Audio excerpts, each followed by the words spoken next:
don't hide and we don't second guess. Unapologetic, we're bold and we're loud. Shining light on the less shady crowd. Oreo Express, rolling down the track, exposing the lies, ain't no turning back. Conservative fire, we're speaking the truth. At Oreo Express, this one's for you. So grab your boots, let's take a stand for freedom, faith, and the heart of this land. Oreo Express, let's roll, let's go.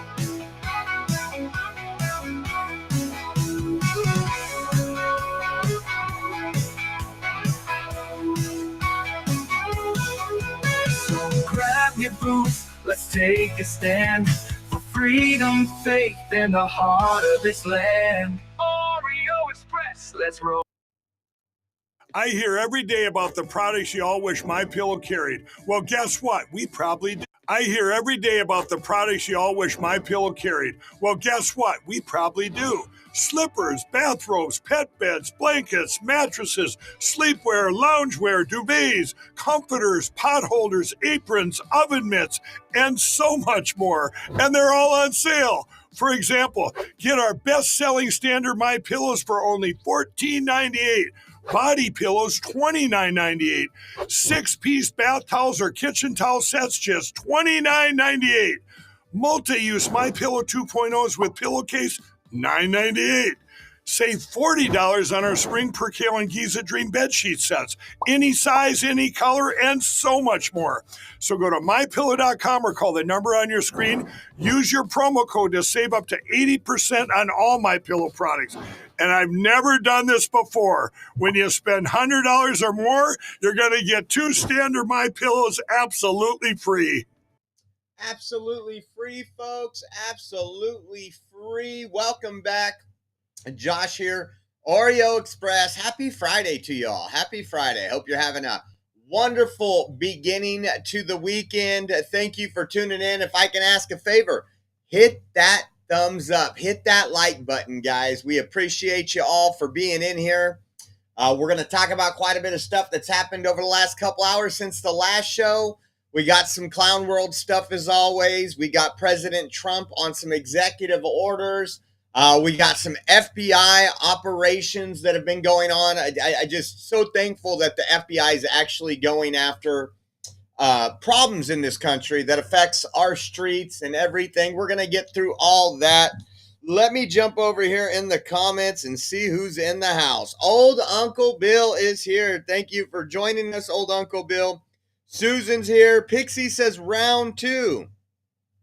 Texas Bigfoot in the house.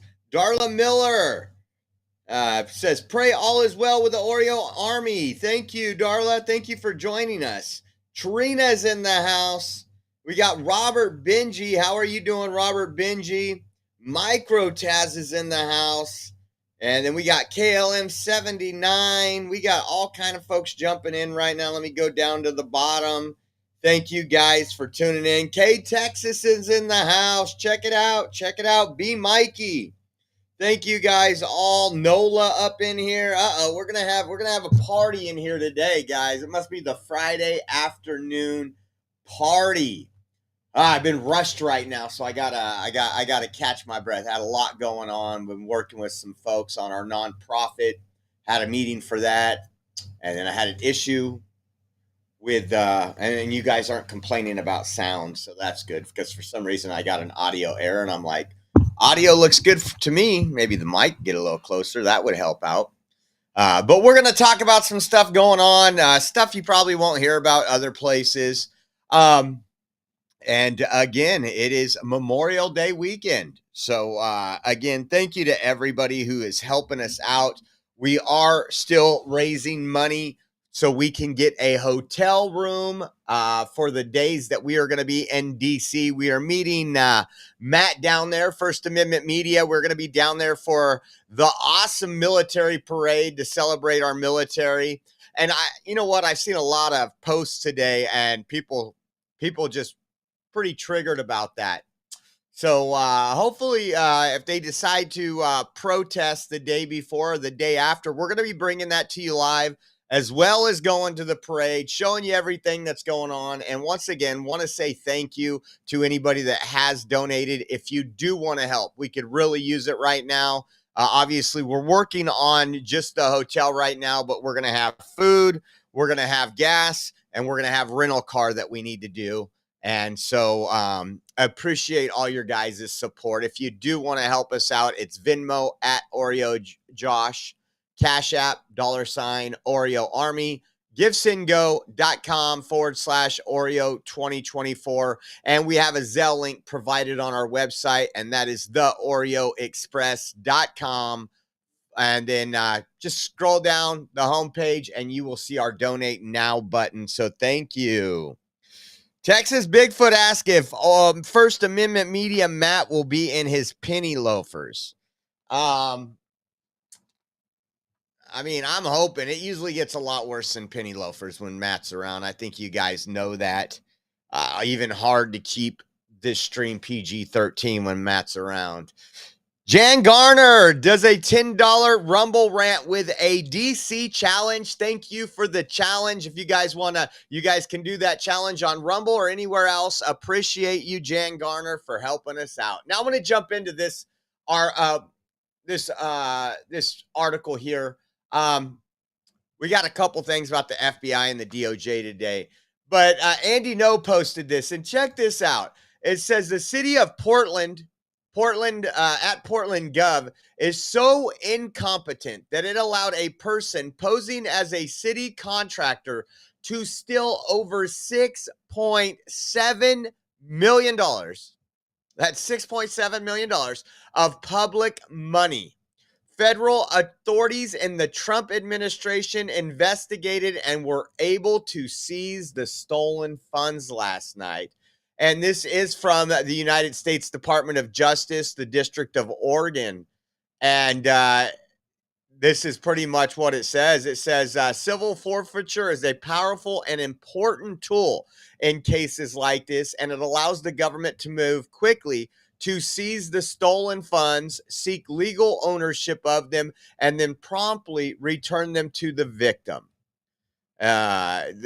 It says on April 16, 2025, which is a little over a month ago, the USAO and FBI sought and obtained a federal seizure warrant the same day.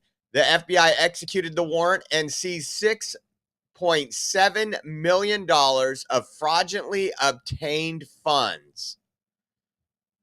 How? I'm lost here. Like, I don't get it. How can somebody take $6.7 million and steal that of taxpayer money? We got a lot of stuff we need to work on. For sure. Check this out. Now, this is kind of brutal. If you know,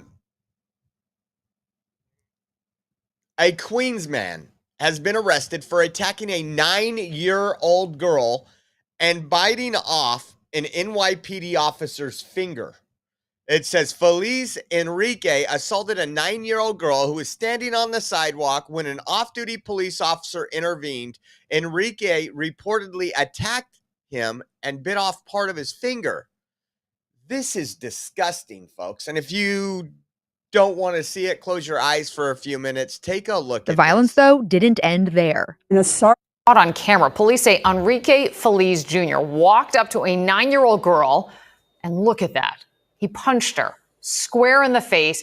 And then when an off-duty officer rushed over to help, the officer ended up with a severe injury himself. Eyewitness News reporter Lindsay Tuckman has the exclusive story from Glendale. This video is upsetting.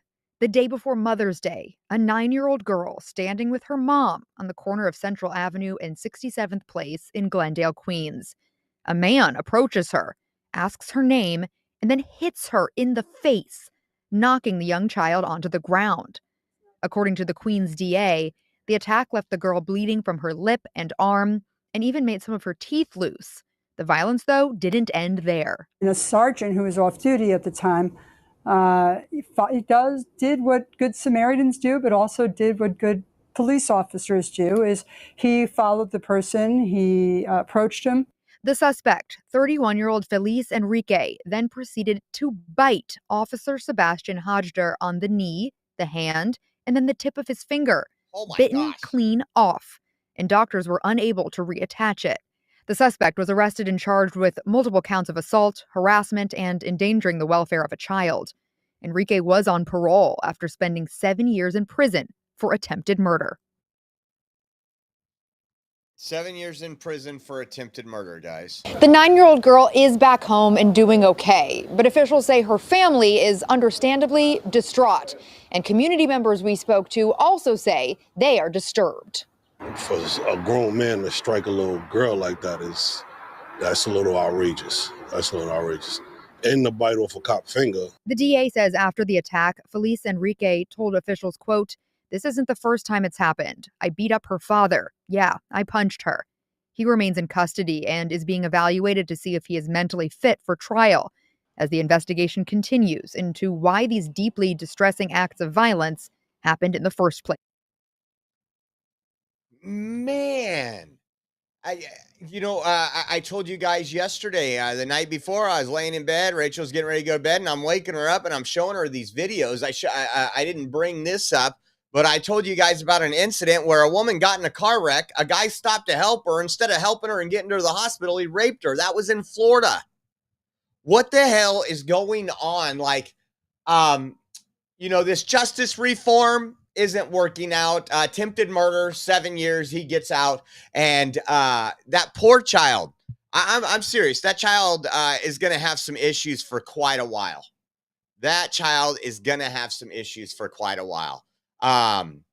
Just imagine that. Imagine being a parent.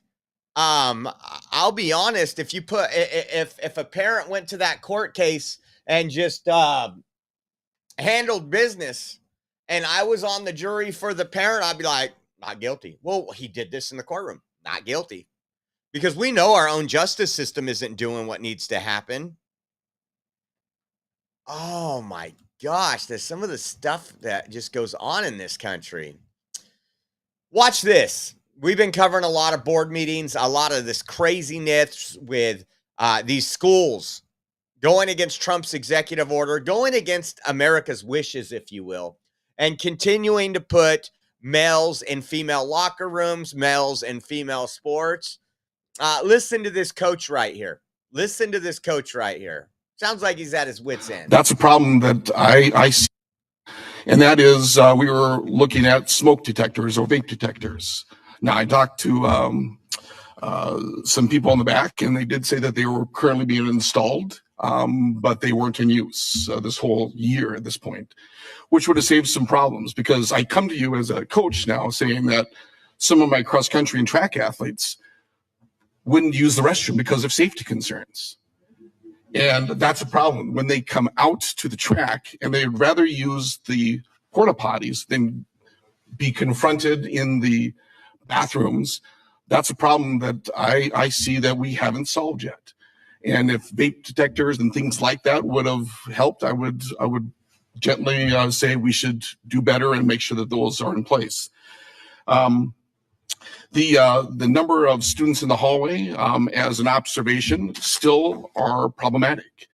So he's this one here is talking about students that would rather use porta potties, because the school, obviously, it isn't hard to police this. This is one of those things that we're talking about. This is probably the simplest thing to police. But here's the problem. This is Tim Walz's Minnesota.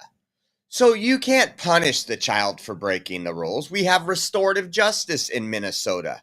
And for a coach to come out and literally say that they would rather come out to the track and use the porta potties than the restroom, what the hell is going on with our schools? Why can't our kids just go and guess what? If it's against the school to vape, against the rules to vape in school, or they're having that as an issue, kick them out permanently. There's rules. I want you to listen to this one. This was in Oceanside, California. A young teen just takes on the city council over a resolution to fly the pride flag for Pride Month. And take a listen to this. This is established should not be changed for light or for transient causes. And accordingly, all good evening. Speak? Do I speak now? Yes. Okay. Good evening, City Council members. Because of your decision in raising the pride flag, you're putting children like me in even more danger of sexual abuse. And you will get away with it because it's not inclusive if you don't. I'm deeply ashamed of you adults who represent Oceanside. This is not the voice of the people. This is to support one perverted group and exclude everyone else. Prudence indeed will dictate that governments long established should not be changed for light or for transient causes. And accordingly, all experience have shown that mankind are more disposed to suffer while evils are sufferable, than to right themselves by abolishing the forms to which they are accustomed. Be warned, there will be consequences, and I pray for your souls, because I know where you're going if you don't repent. I know where you're going if you don't repent. Well, I don't know if maybe they took that to heart, but the city council then voted not to pass the resolution. Kudos to this, a young teenager, for doing what many adults don't have the balls to do. I want to be reliant on the parents. I want to be reliant on the adults. I don't ever want to have to depend on young teenagers to have to literally protect themselves. But kudos to this child right here. And again, as I said, the city council voted not to pass the resolution. Maybe it was that you need to repent or you'll know where you're going thing. That was pretty good. I seen this. Now we're seeing a lot of fake headlines right now, especially with Trump's new budget deal. Grandma's going to lose her health care. We're never going to find a cure for cancer because we're not spending, we're not funding colleges. All this different stuff that we see on a regular basis. This was Los Angeles Times. Trump cuts will cause a spike in HIV cases in LA and across the country, warns Democrats and public health advocates. So my understanding, and I don't do a whole lot of research anymore, but there's a couple ways that I know that are pretty obvious that you get HIV, right? You don't get HIV from going to the gym. You don't get HIV. You don't get HIV from eating healthy. You get HIV from unprotected sex and from IV drugs, intravenous drugs use.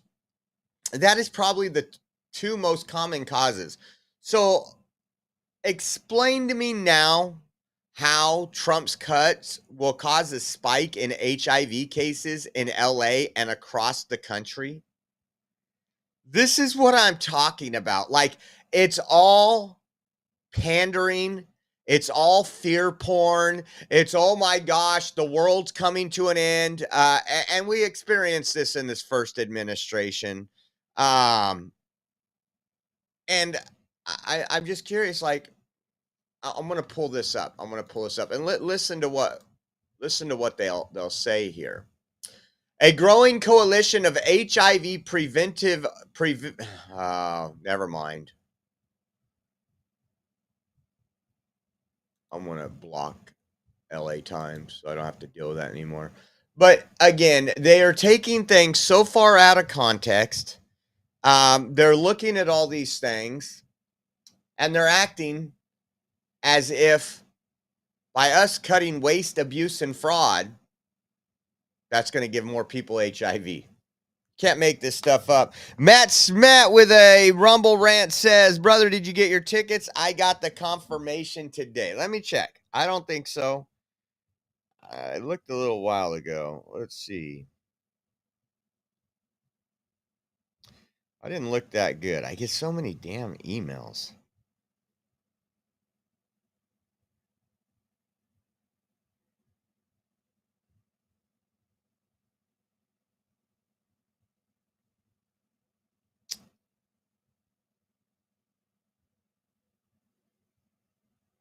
Oh, and shout out to Sancia. She donated a donation this morning before we were live. Yeah, I don't have anything. I'll have to double check a little later. So, guys, we've talked about the Democrat Party and how it's in self-destruction mode. You got literally socialists and communists traveling around the country, and they're saying this is the future of the party for the Democrats. We talked about it when election time came, and guess what we learned? We said they could either take a step back and look at these extreme policies and this extreme agenda Democrats have got behind, and they could say, you know what, let's shift this a while. Even this one, 80% of people polled says males should not be in female sports or in their changing areas or bathrooms. Maybe we go back to the middle on that one. No, we're doubling down. I want you to listen to this double down right here by David Hogg when he was on the show, The Breakfast Club with Charlemagne the God. Listen to this. Jasmine Crockett. Jasmine Crockett, I love her. Mm-hmm. She is amazing. Yeah. I think that people want to see somebody who fights and calls out the bullshit, ultimately. I think that's what Jasmine does, and we need a hell of a lot more people that are out there that are willing to do just that and call people out on their BS and not say, oh my God, Republicans are going to criticize me for saying this. Screw that. They're going to criticize you no matter what. So what we should be asking ourselves is, what are we really fighting for? Yeah. Because we know it matters. And I think Jasmine is frankly the type of leader that we're really looking to support in some senses, right? Somebody who is out there that frankly doesn't give a damn what the other side, at least the elected Republicans in Congress say what they believe in. And at least, even if you don't agree with her, you know what she stands for. Yeah. Because she makes it very clear. And people are really craving that right now. They don't want more politicians that say talking points that it doesn't even feel like they believe, or you don't even really know what they mean. They want somebody who's out there that says what they believe and doesn't care what somebody else thinks.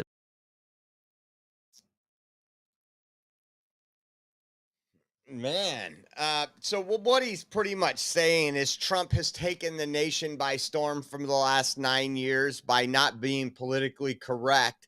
But then you have somebody that's dumber than dirt, and Jasmine Crockett doesn't represent what I would consider America, mainstream America. It's almost like they want a stereotypical black person. Right? That's what they're looking for, is the stereotypical, not your average black person you see on the streets when you go to a restaurant, or when you go into a business and there's a business owner there that's black that just talks normal, acts normal. They want Miss Ghetto Fabulous. And I'm kind of hoping they get what they're asking for. We need that. We need more Jasmine Crockett speaking. We need more Ian Omar speaking. That's what we need. Put the mic in front of their face. Please. I just thought that was absolutely incredible. About it. They want that authenticity. They consider that authenticity. We covered this earlier, but I just want to go touch down again about what's going on in LA. What I say, $38.26 for minimum wage for hotel workers. Listen to this. This was a little article I see. Includes discounted rates at hotels. But listen. Threatening to leave an agreement to offer discounted rooms for the 2028 Summer Olympic Games in Los LA City Council will vote for a second and final time on the $30 per hour minimum wage hike for tourism workers. The ordinance passed the first round of voting but did not get unanimous support. The Hotel Association of Los Angeles says at least 8 hotels will back out of a room block agreement for the Olympics if the measure passes today. That agreement includes discounted rates at hotels across the city for officials, sponsors, and even the media. Now, the hotels say those rates can no longer be sustained under the new wage ordinance. Threatening to leave an agreement to offer discounts. When the cost goes up, and Democrats don't understand how the economy works somehow. I don't get that one. Democrats sit here and say, you know what? let's give our baristas $100 an hour. You know how much your coffee's going to cost now? Coffee's going to cost $25 for a little coffee. You have to understand these people pass on the cost to the consumer. That's just how life works. It's funny how they say, well, tariff are going to raise prices, but if we raise minimum wage 50%, that's not going to affect people. Well, they're saying that the agreement that these hotels have came to for the Olympics that are coming to Los Angeles, that they're not going to be able to hold their end of the bargain, and they're going to back out because they can't afford to pay their workers. And again, this starts at $30 an hour, and what was it, within a couple years it goes to $38.26. This is why California is no longer the Golden State. It's unfortunate. I've lived here. I love my area, but it's getting more and more. We keep staying here. We keep fighting. We keep doing everything. But as long as these people keep electing stupid Democrats, we're going to be in this position. I just seen this. Speaking of California, several California cities considered the most unaffordable in the country. But we're the fourth largest economy in the world. You can't afford to live here. It says it's always been pretty expensive to buy a home, no matter where you live in the country. But over the last decade or so, home prices have soared to heights so high that they have caused the number of renters compared to home buyers to triple in size in the U.S. California, in particular, has seen the price of homes skyrocket, within multiple cities and states now being called the most unaffordable places to live. A new report from WalletHub examined 300 cities in the U.S. to determine which were deemed the most affordable. The report used a variety of factors, including house affordability, maintenance cost, and the median home prices to score each city and determine their rankings. At the very bottom of the list is a large number of cities found in California. In fact, 25 of the bottom 30 are California cities. Ranking the most unaffordable city in the country is Santa Barbara, where the average price per square foot for a home is $1,300. For comparison, it's only $61 per square foot in Flint, Michigan, the most affordable city in the country. In terms of total score, Santa Barbara finished with a 22.63 out of a possible 100 points. The city finished last in home affordability and second to last in rent to price ratio. Look at this. Santa Barbara, Santa Monica, Berkeley, Costa Mesa, Irvine, Glendale, Los Angeles. Well, there's New York. At least there was one New York in there.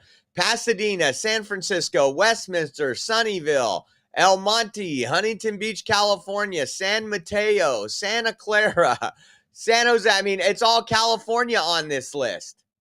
The top 30, the most expensive places to live, there's only 1, 2, 3, 4. There's very few, like 25. Holy cow. According to data from Zillow, if you're looking to buy a home and put just 10% down on that home, you need to be making at least $297,000 a year. Your monthly payment for the home will be $7,435.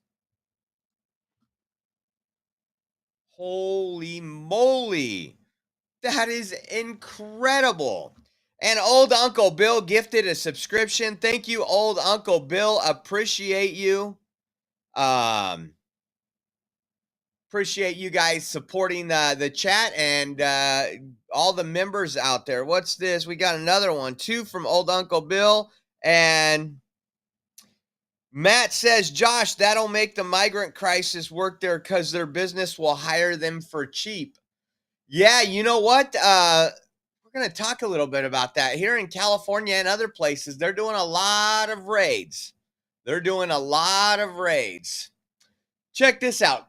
Another thing in California, and we talk about this on occasions, especially when we're out on a live streams. KSBW Action News 8 says Central Coast illegal food stands tied to Merced kingpins generating $100,000 monthly. Take a look at this. It might have a commercial. Here we go. Thank you for not having a commercial. Oh, it does have a commercial. Let's see when this commercial's over. I want to put this up on the screen.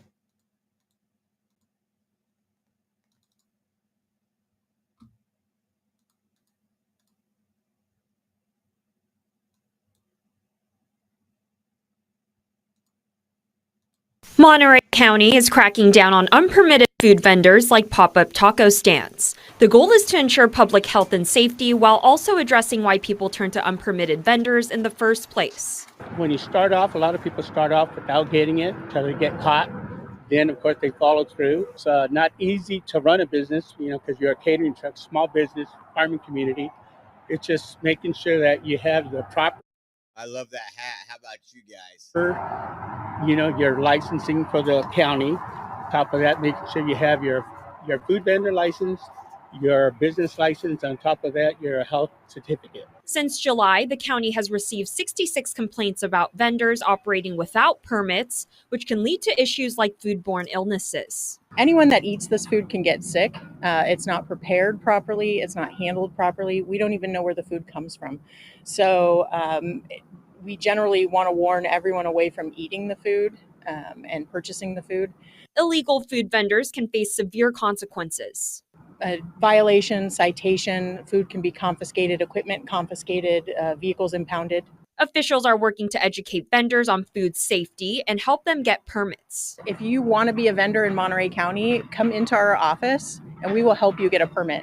So for folks around town, if you see, a vendor with a cart, if they have a sticker that looks like this, that means they've gone through the process. The rise in unpermitted vending has been partly linked to a law decriminalizing sidewalk vending, causing confusion about what.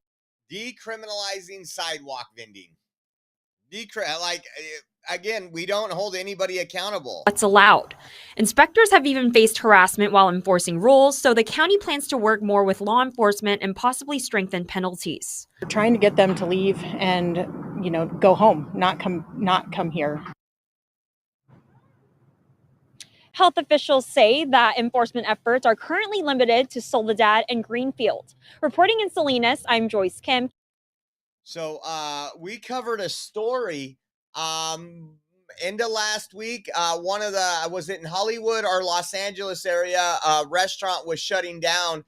And one of the managers or the owner of the place on their last day literally went over and tipped over one of the hot dog carts that was parked in front of his store, which is part of the reason for him shutting down. Those people that are illegal, they don't pay taxes, they don't follow the rules, they do no regulations. And it says the Monterey County District Attorney's Office reports that a legal food vendor network operating on the Central Coast has been traced back to Merced County. The district's attorney office states that this illegal operation generates around $100,000 in cash per month for the Merced kingpins. Despite these profits, it appears that the workers of these stands do not even make minimum wage. It says these unpermitted roadside food stands are easily recognizable by their blue and red tents covering tables, grills, and vertical rotisseries.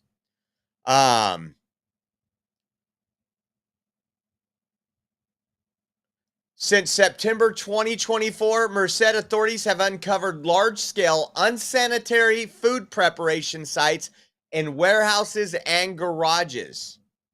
They found vertical rotisseries with raw or partially cooked meat, some of which were unrefrigerated. I don't even like that. I like this stuff. Oh, get my stomach going.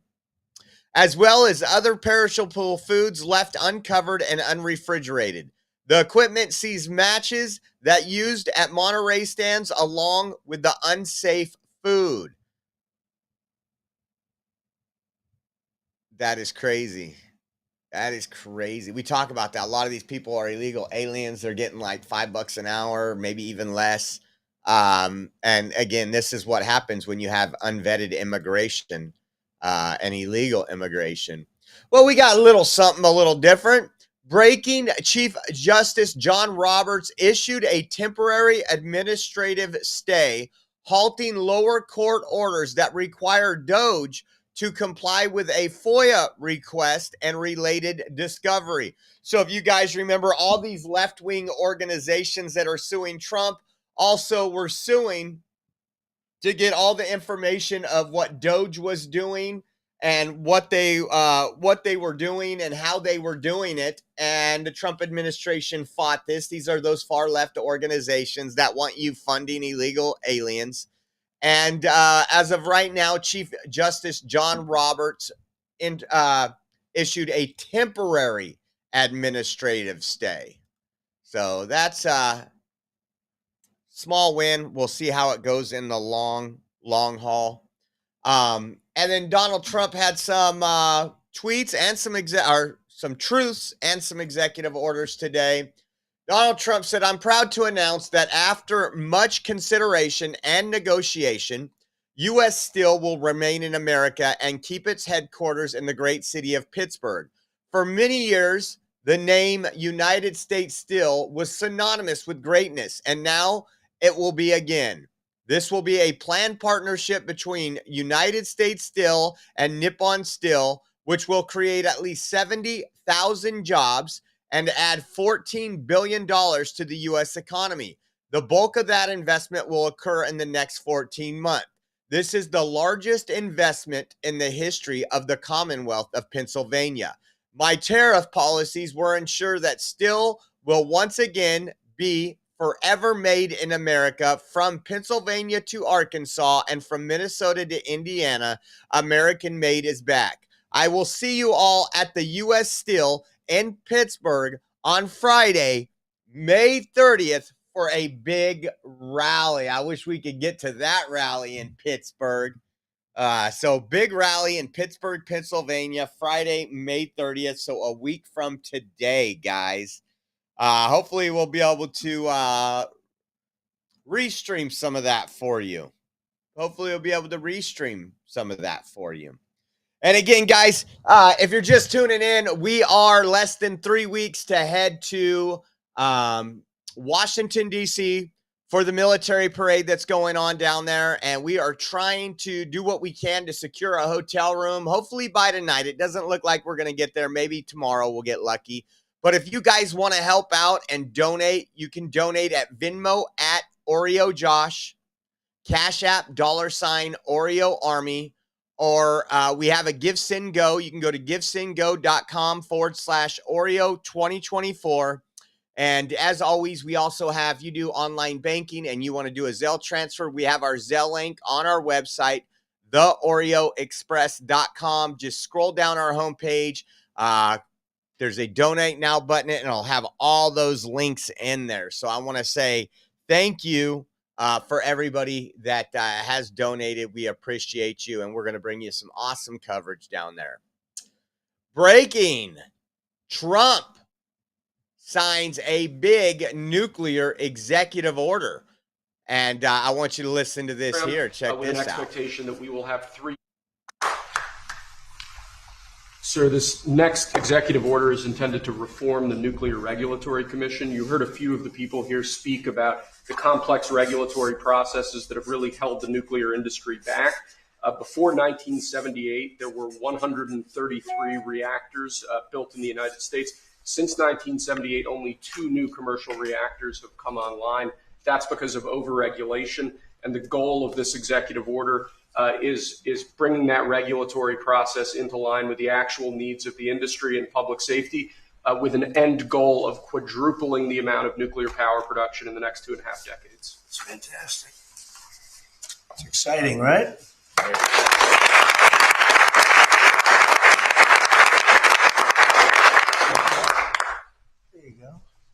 This next executive order relates to nuclear reactor testing, sir.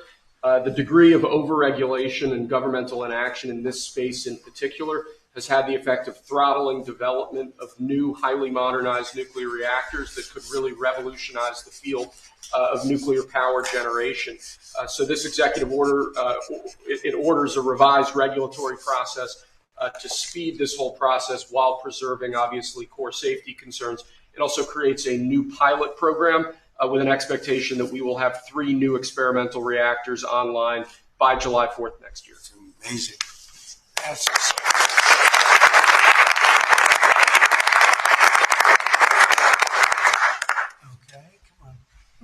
Lastly, sir, we have an executive order on reinvigorating the nuclear industrial base. There are a number of core issues here, including the issue with fuel feedstock that one of the speakers mentioned before. This executive order, among other actions, includes an invocation of the Defense Production Act in order to spur a closer collaboration with private industry to ensure that we have the fuel supplies we need for a modernized nuclear energy sector. In addition to that, it includes crucial provisions relating to the development of a nuclear energy sector workforce and a number of other key building blocks to the overall nuclear industry that we're trying to spur here. right. Thank you.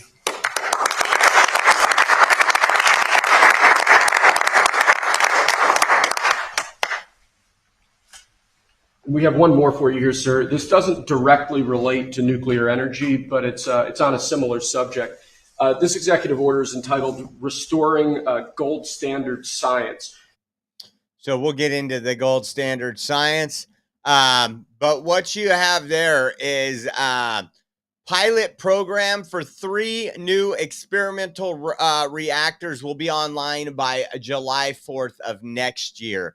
We've talked about this. Trump has talked about this, and with the uptick of AI and how much power it creates, and it's literally an AI race right now. We're going against some other major countries, and those who get to the top of the AI first will be the dominant country.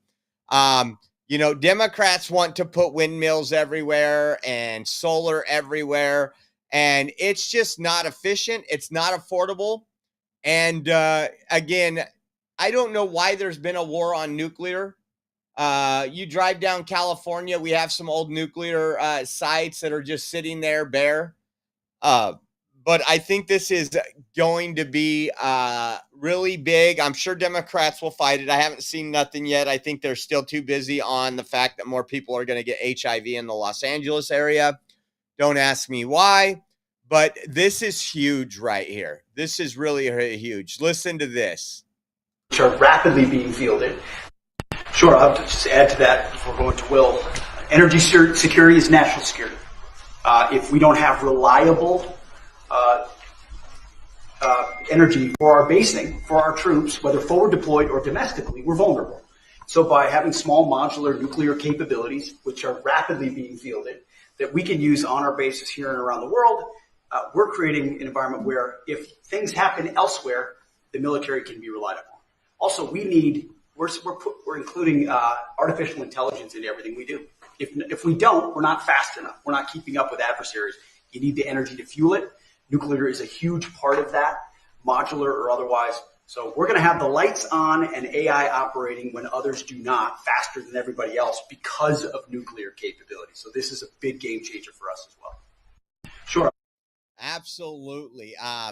You know, this is one of the things we talked about over the years that I was worried about as we moved away from nuclear, which is extremely safe. But when if we move away from nuclear and other countries are not, and they're putting up nuclear plants quicker than we know what to do with, well, you know, we're going to be in some trouble. And again, I can't reiterate enough about AI, the energy it takes. You look at some of even Elon Musk's AI, and you can go look online on X and look at the facilities and how much power is needed to operate those facilities. I promise you a windmill's not going to cut it. Got some more people in here. Let's see. We said, yeah, no auto pin, huh? That's the auto pin. Mr. Trump is the auto pin himself. This isn't This isn't Dementia Joe up there signing stuff. But this is also good news. Also, listen to this. Oh, wrong button. This executive order is entitled Restoring Science.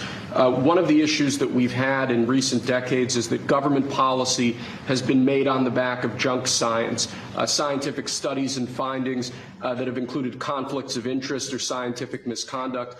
The purpose of this executive order is to recenter policymaking around gold standard science, scientific efforts that have followed appropriate scientific methods that don't include those sorts of conflicts of interest, and to ensure that when departments and agencies are relying on scientific studies to promulgate rules, to promulgate regulations, that the science that they're relying on is highly reliable and available to the public.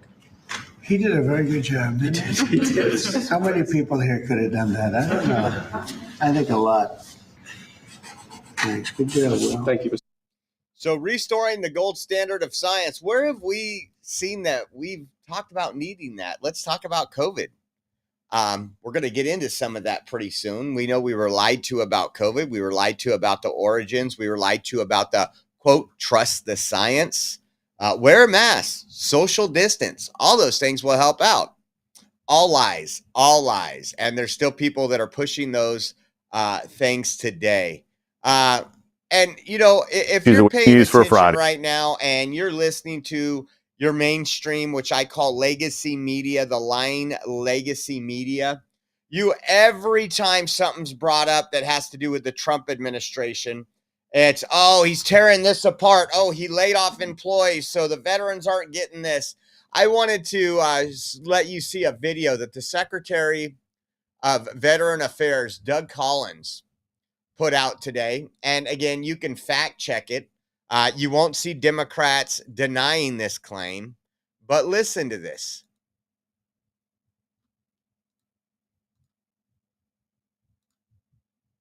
Hey everybody, it's Doug. I got some good news for Friday. You know, we hard here, and I've got some greatest employees in the world here at the VA, and they've all focused on doing what I promised you would do from the very first video I had in this office when I said veterans are going to be first here at the VA. Well, one of the big issues that we always deal with is the backlog of disability claims. When I first stepped in here, it was really high, over 260,000. I just want to tell you that we're under 200,000, a 25% reduction in just the last 100 days. Since January 20th, we're making a difference, getting those backlogs cleared out, getting their disability claims processed so that you can get the benefits that you've earned. Also, I got some great news as well. Just in the month of April, we processed more claims than we've ever processed.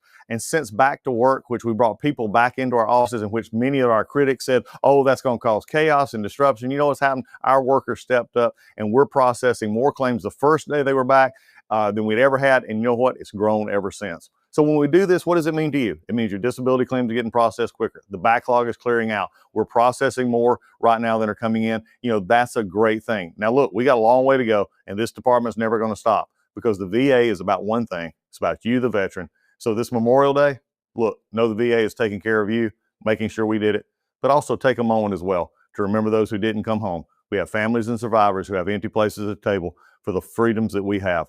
We'll never forget those who gave all for us, and I'll never forget the veterans who still serve every day and get served by us at the VA. Promises made, promises kept. Remember, these people were fighting, Democrats were fighting for them to stay out of the office. They're more efficient now than ever before. And if you go back to the chart that he was showing, they're taking a bite out of it. In January, when Trump took office, there was a backlogs of disability claims of over 250,000, 264,000.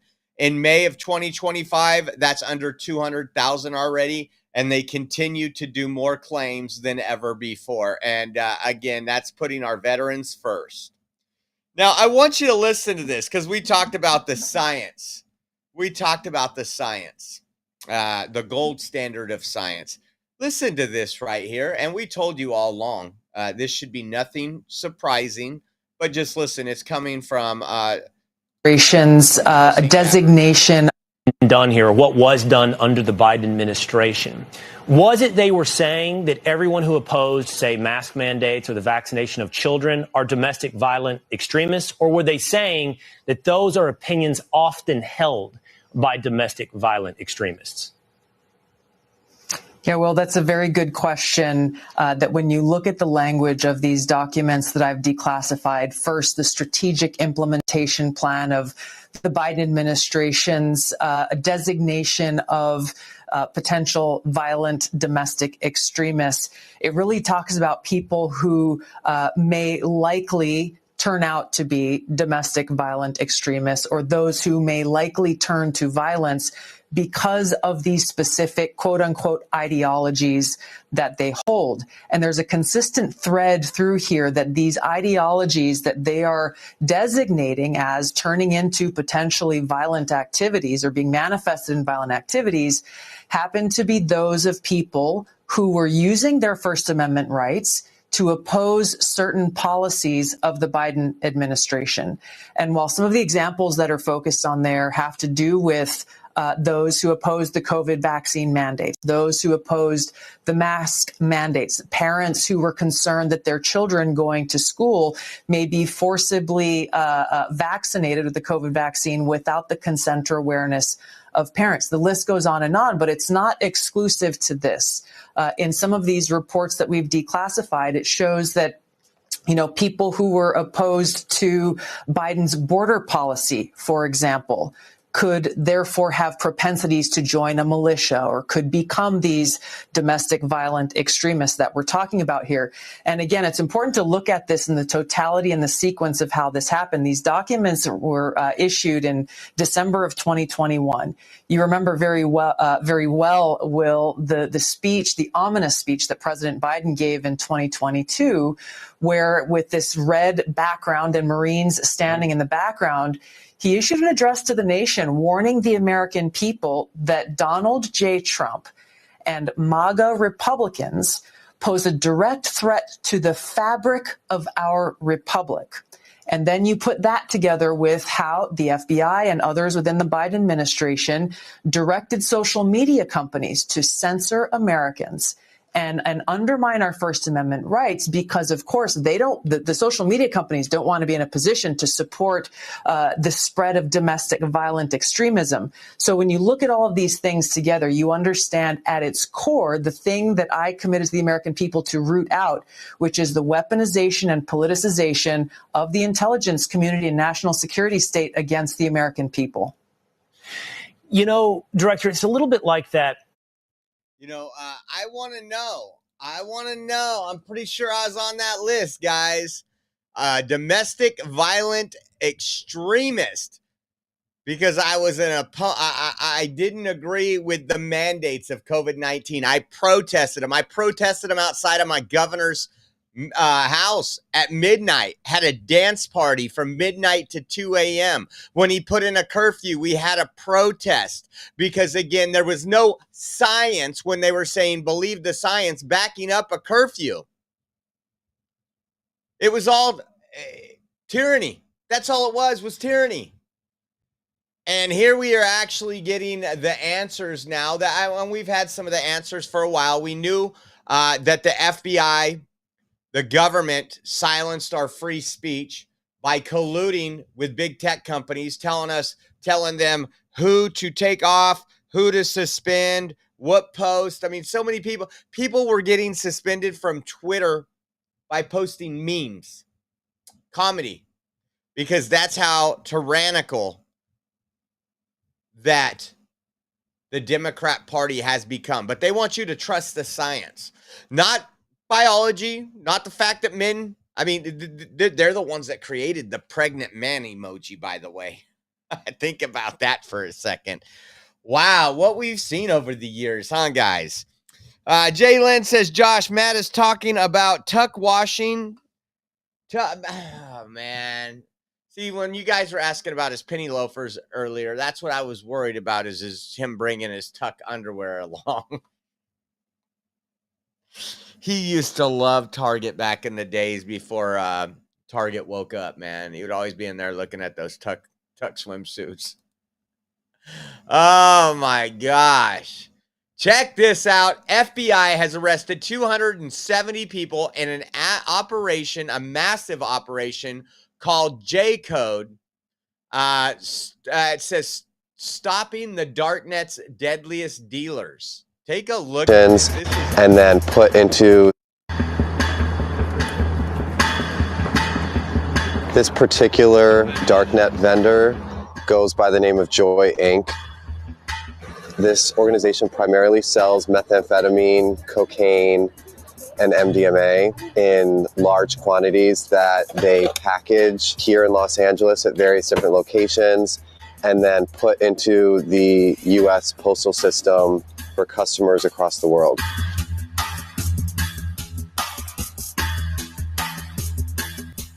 A lot of individuals that are buying these illicit items on the darknet, they're not necessarily aware of what they're buying.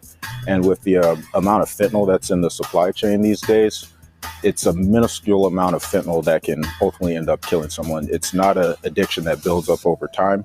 Just one hot dose can kill. One of the things that makes a darknet marketplace so dangerous in the eyes of law enforcement is the fact that it's such an easy-to-use platform. But the problem that we see from the law enforcement side is these pills are not what they're advertised. They're almost always pressed with fentanyl, and you could very easily get yourself in a bad situation, almost not knowing better.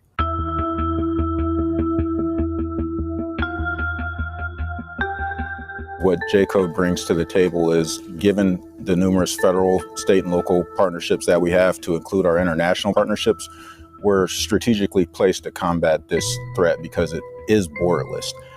And because of those partnerships, there's no place in the world that we can't reach.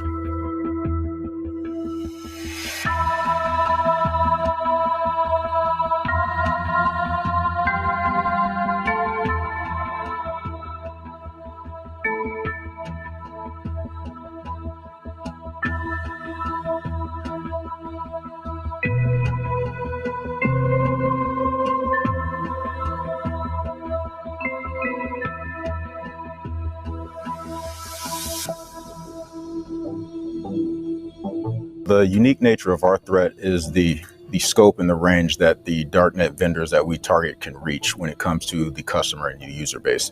It's not like when you're dealing with your local neighborhood dealer or even a cartel member. The darknet vendors that we investigate, they truly operate on a global scale in their ability to reach and sell drugs to customers out there.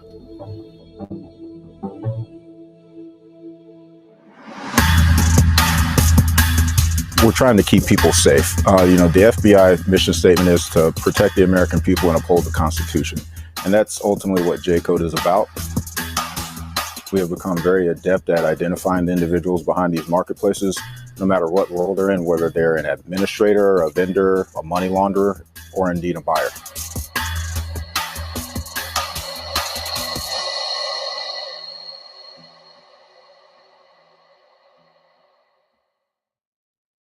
That's, again, the kind of things I want my FBI doing instead of tracking down parents at school board meetings, tracking down parents who are saying that they don't want men in lingerie dancing for their children inside the cafeteria at the school.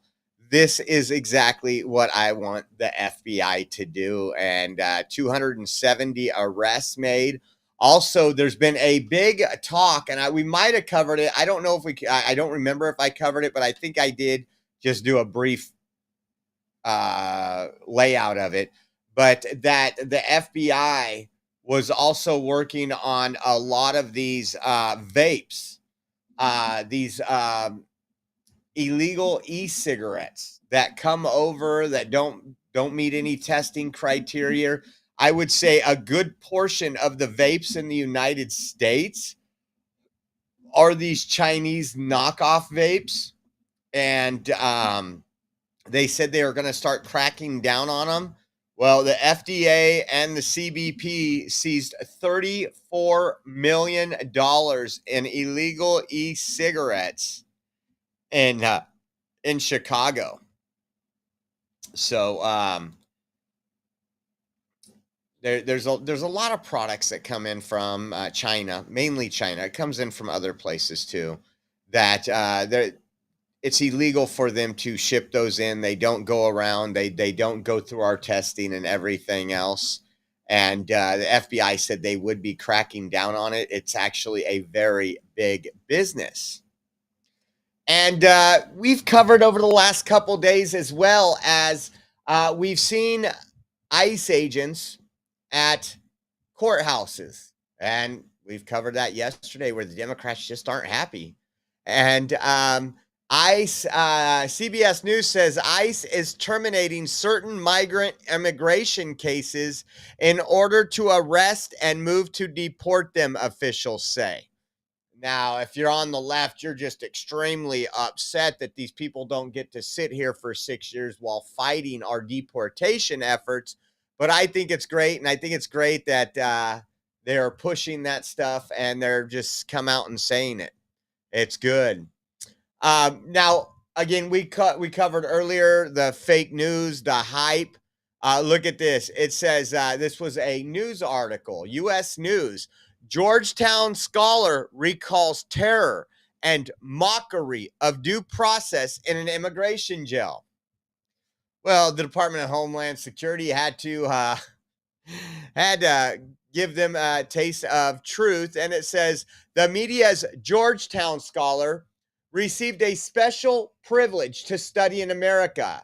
Suri was actively advocating violence against the Jewish people on social media.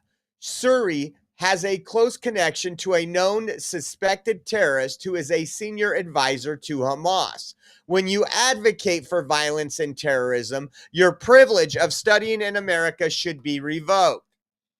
Allegations of a lack of due process and that he had to sleep on the floor are unequivocally false. He was in communication with legal counsel within hours of arrival at the facility. While in ICE custody, Bardar Khan Suri was stationed in a facility that is regularly cleaned. He was served challah meals at his request, and he was permitted regular access to the recreation yard. ICE takes its commitment to promoting safe, secure, humane environments for those in our custody very seriously. ICE is regularly audited and inspected by external agencies to ensure that all ICE facilities comply with performance-based national detention standards. Again, fake news. They're going to put a highlight out there. They're going to tug at you. They're going to make it look like something else. How about this one? There's another one. NBC News with a fake news article. U.S. citizen with real ID handcuffed and held in immigration raid before being released. Now you're thinking, oh my goodness, man, I can't believe ICE is doing that. Until you learn the truth. Fact check. During a targeted worksite operation, this individual attempted to obstruct and prevent the lawful arrest of an illegal alien. He physically got in between agents and the subject they were attempting to arrest and refused to comply with numerous verbal commands.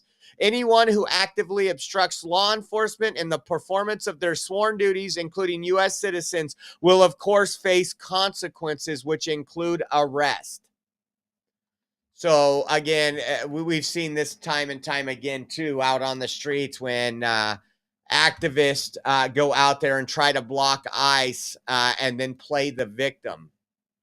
How about this one? Let's listen to real Tom Homan on Glenn Beck really quick. It's a real short video. But we've talked about the people that have called for the killing of ICE, calling ICE Nazis, calling them Gestapo, saying to take them out by any means necessary. And listen to Tom Homan, the borders are.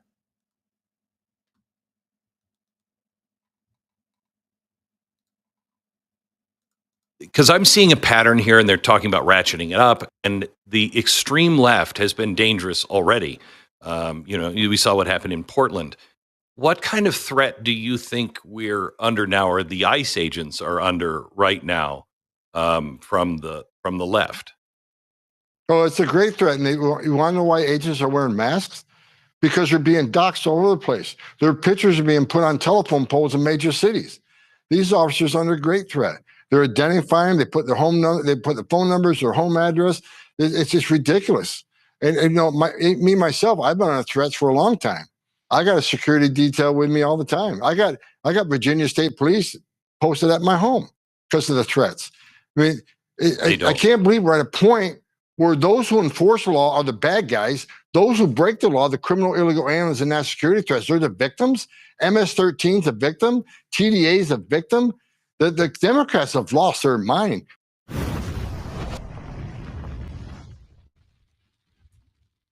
Democrats have lost their mind.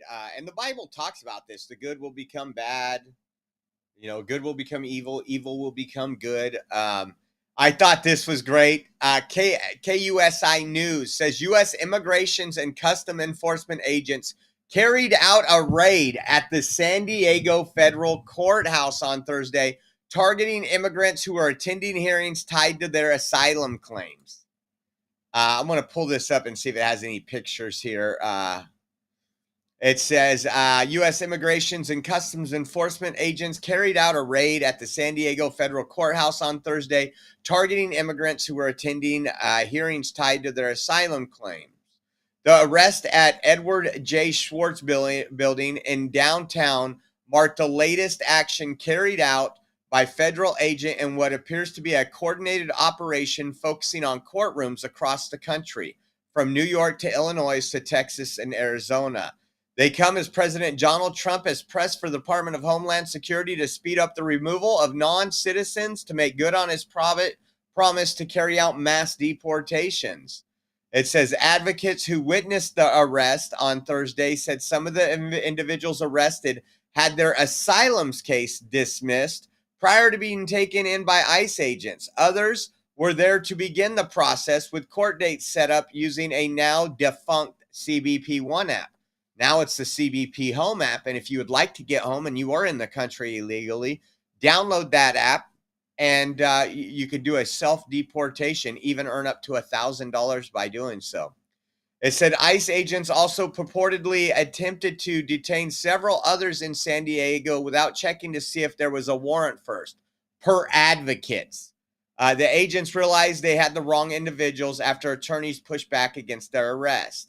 Additional details about the incident, including how many asylum seekers were arrested and specifics about their claims, are not yet known at these times.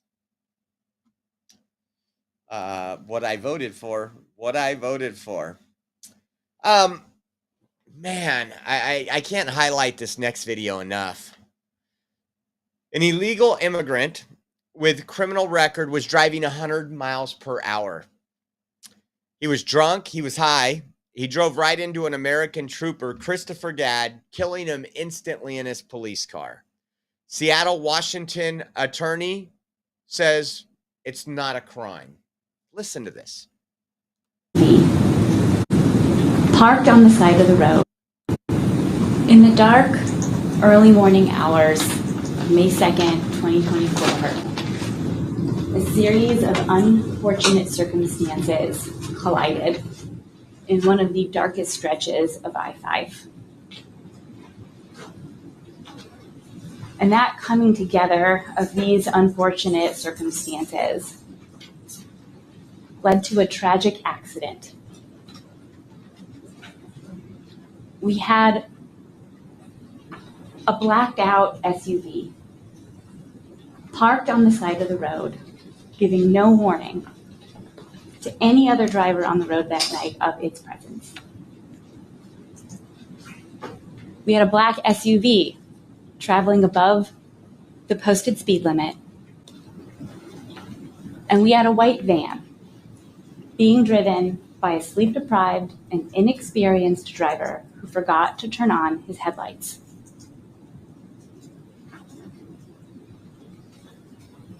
And when these three circumstances collided, not only did it result in a catastrophic accident, it resulted in the tragic death of Trooper Gadd, but it is not a crime. Not all car accidents are crimes.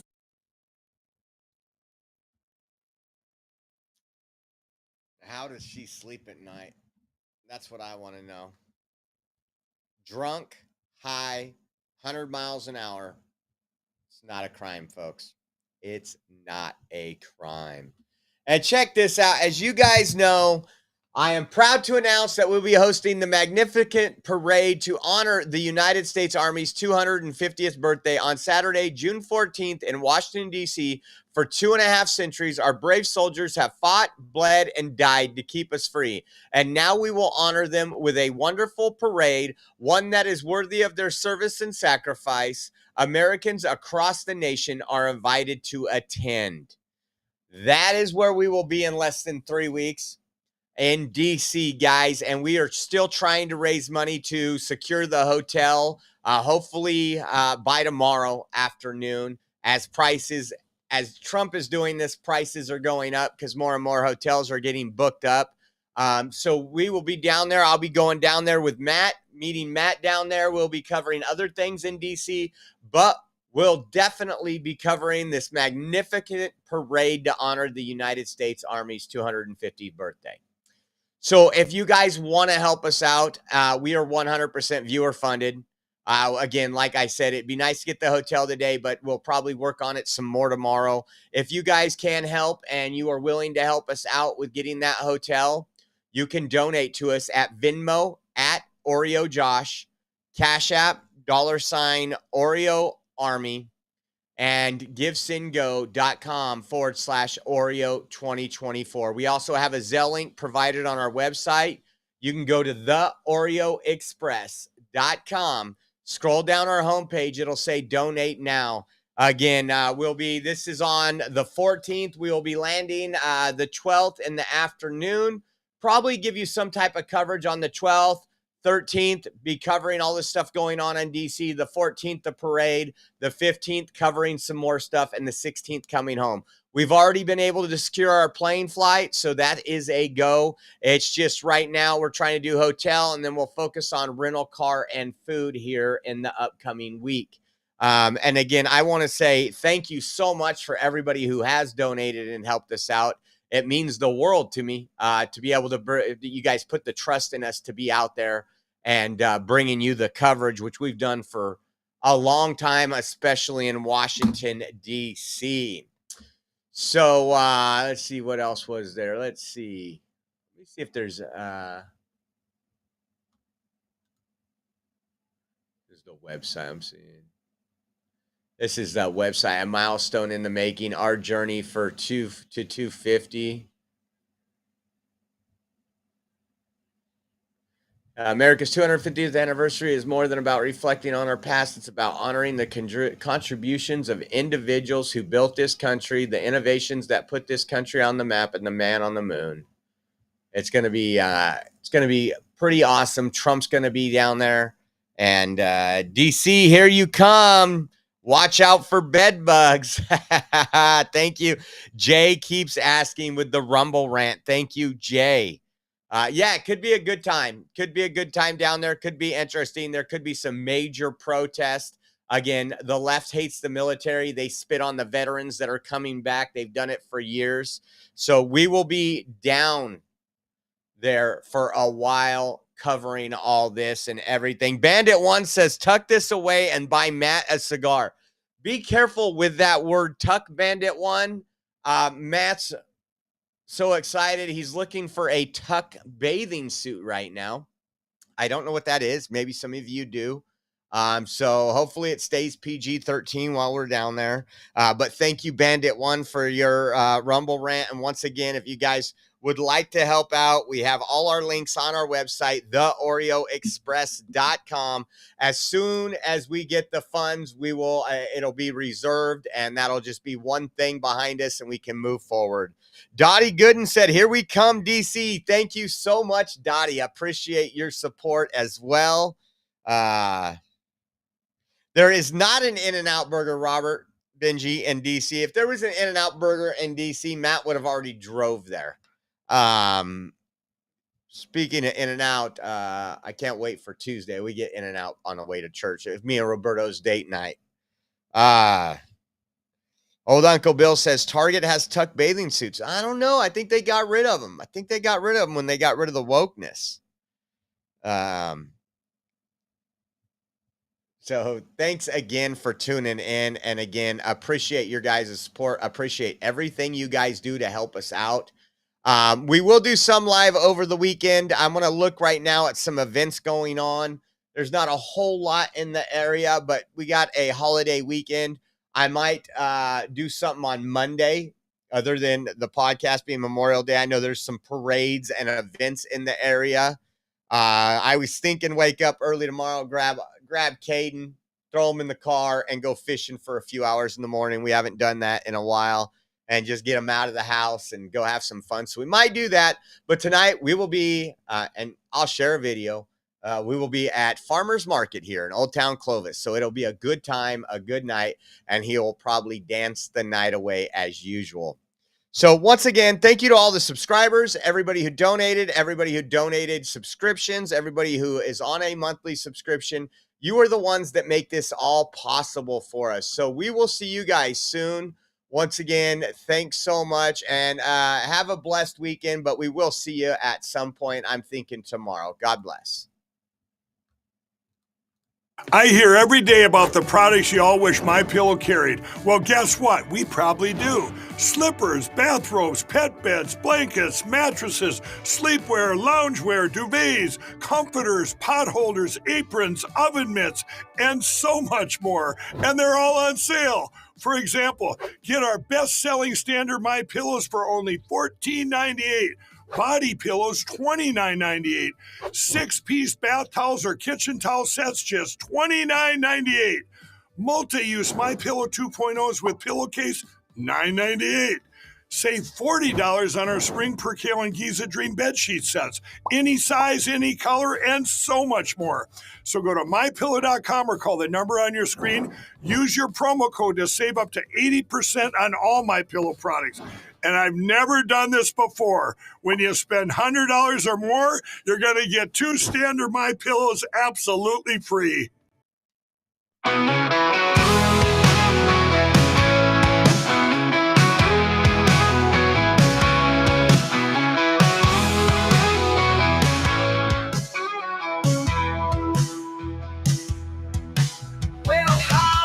The Oreo Express, where truth don't hide and we don't second guess. Unapologetic, we're bold and we're loud, shining light on the left shady crowd.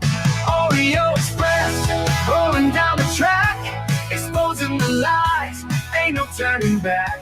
Conservative fire, we're speaking the truth.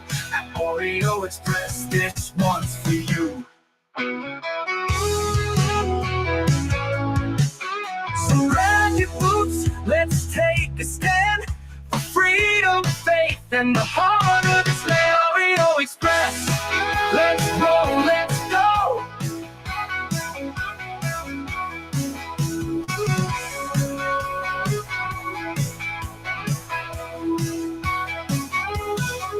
So grab your boots, let's take a stand for freedom, faith, and the heart of this land. Oreo Express, let's roll.